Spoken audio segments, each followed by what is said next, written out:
Welcome to கலாஸ் கறிவேல்டு. இன்றைக்கி நாம் இந்த பஜ்ஜி மிளகாய் வைத்து நல்ல ஒரு ரெசிபி பண்ண போகிறோம். ரொம்ப ஈஸியாக பண்ணிடலாம், நல்ல டேஸ்ட்டாகவும் இருக்கும். சப்பாத்தி சாதம் எல்லாத்துக்கூடையும் சாப்பிட்றதுக்கு ரொம்ப நல்லா இருக்கும். இப்போ அதுக்காக நாம் இந்த மிளகாய் எப்படி கட் பண்ணுறதுங்கிறது பார்க்கலாம். இந்த பாருங்கள், இந்த மாதிரி நீளமாக பிரிக்கோங்க. அதை உள்ளே இருக்கக்கூடிய விதையெல்லாம் நம்ம ரிமூவ் பண்ணிடலாம். அது எல்லாத்தையுமே இந்த மாதிரி எடுத்துக்கோங்க.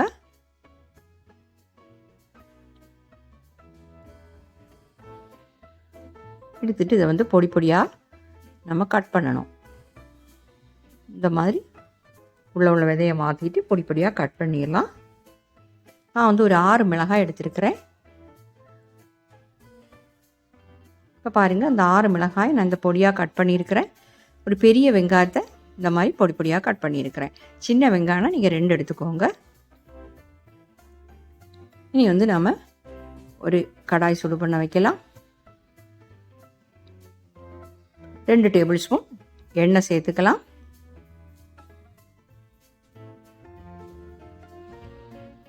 எண்ணெய் சூடான உடனே 1/2 டீஸ்பூன் கடுகு சேர்த்துக்கோங்க. 1/2 டீஸ்பூன் உளுந்தம்பருப்பு,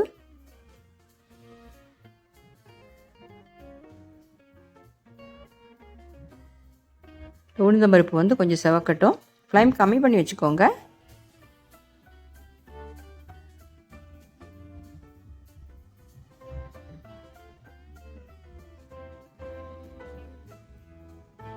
நல்லா கிளறி விட்டுப்போம்.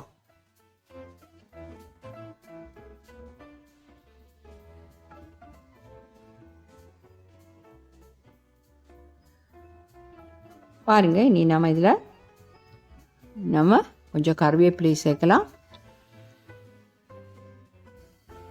2 பச்சை மிளகாய் நான் இந்த மாதிரி கட் பண்ணி வச்சுருக்கிறேன். இங்கே ஒரு பச்சை மிளகாய் சேர்த்தாலும் போதும். நம்ம பஜ்ஜி மிளகாய் தான் இந்த ரெசிபி பண்ண போகிறோம். ஆனால் அது காரமே இருக்காது. முதல்ல நம்ம இந்த பெரிய வெங்காயம் கட் பண்ணி வச்சுருக்கோமே, அதை சேர்த்துடலாம்.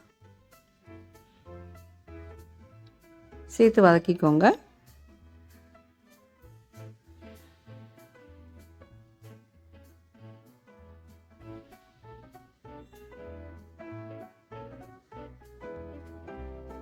வெங்காயம் பதங்கட்டும்.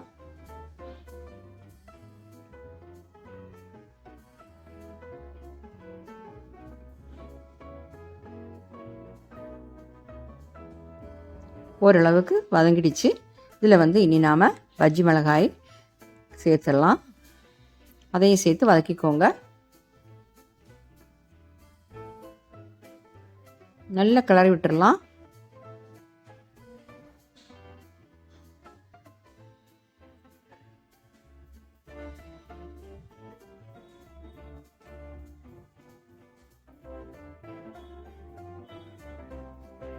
கொஞ்சமாக சால்ட் சேர்க்குறேன்.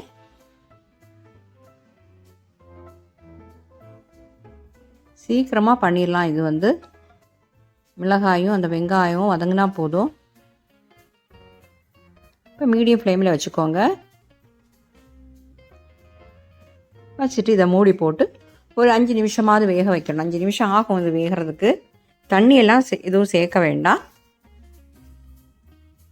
இடையில திறந்து பார்த்து கிளறி விட்டுப்போம். மிளகாய் வெந்திருக்குதான்னு பார்த்துக்கோங்க. இல்லைன்னா திருப்பியும் மூடி வச்சு வேக வச்சுப்போம். கொஞ்சமாக மஞ்சத்தூள் சேர்க்குறேன். நிறைய இன்க்ரீடியன்ஸ் எல்லாம் அதுக்கு தேவையில்லை, ஆனால் நல்ல டேஸ்ட்டாகவும் இருக்கும்.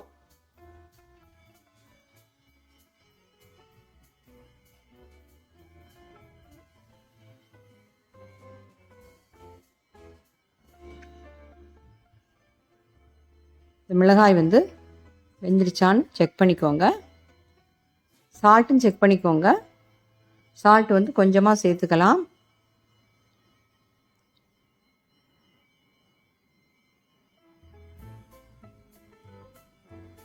இதில் நாம் இப்போ திருப்பியும் மூடி வச்சு ஒரு 2 நிமிஷம் கூட வேக வச்சிடலாம்.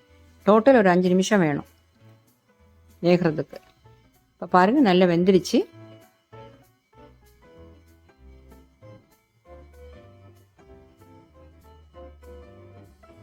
நல்லா கிளறி விட்டுக்கோங்க. இப்போ சால்ட்டு அது வெந்திருக்கா எல்லாமே செக் பண்ணிக்கிறேன். இதில் வந்து ஒரு 1/4 கப்பு துருவின தேங்காய் சேர்த்துடலாம். தேங்காவை சேர்த்து நல்லா கிளறி விட்டுடலாம். தேங்காவோட பச்சை வாசம் போகணும். அதுக்காக நாம் மூடி வச்சு ஒரு 2 நிமிஷம் வேக வைக்கணும். அந்த தேங்காவோட பச்சை வாசம் போகிற வரைக்கும்.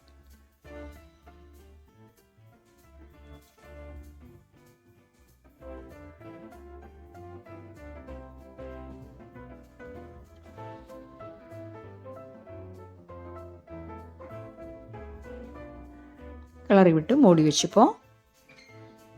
திருப்பி சால்ட்டு செக் பண்ணிக்கோங்க. தேங்காய் போட்டதுக்கப்புறம் சால்ட் வேணும்னா சேர்த்துக்கோங்க.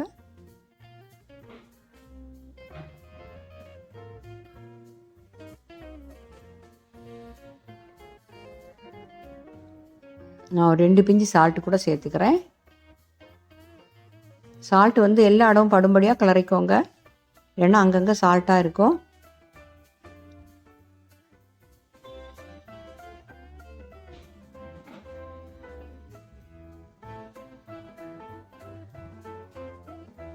பாருங்கள், இப்போ இதை மூடி போட்டு ஒரு 2 நிமிஷம் வேக வச்சிடலாம். இப்போ தேங்காய் வந்து அந்த பஜ்ஜி மிளகாயோட சேர்ந்து அதோட பச்சை வாசம் எல்லாம் போய் நல்லா இருக்குது. நல்ல டேஸ்ட்டாக இருக்கும். ரொம்ப ஈஸி பண்ணுறதுக்கு. கட்டாயம் நீங்கள் ட்ரை பண்ணி பார்த்து உங்கள் ஃபீட்பேக்கை தெரியுங்க. இப்படி பண்ணால் நம்ம வந்து பஜ்ஜி மிளகாய் வைத்து பண்ணோன்னே சொல்ல முடியாது. அவ்வளோ டேஸ்ட்டாக இருக்கும். நல்ல டேஸ்ட்டாக இருக்கும். ஈஸியான வேலையும் கூட. லாஸ்ட்டில் வந்து நான் 1 டீஸ்பூன் தேங்காய் எண்ணெய் சேர்க்குறேன். அதையும் சேர்த்து கிளறிப்போம். வந்து ஃப்ளேம் ஆஃப் பண்ணிடலாம்.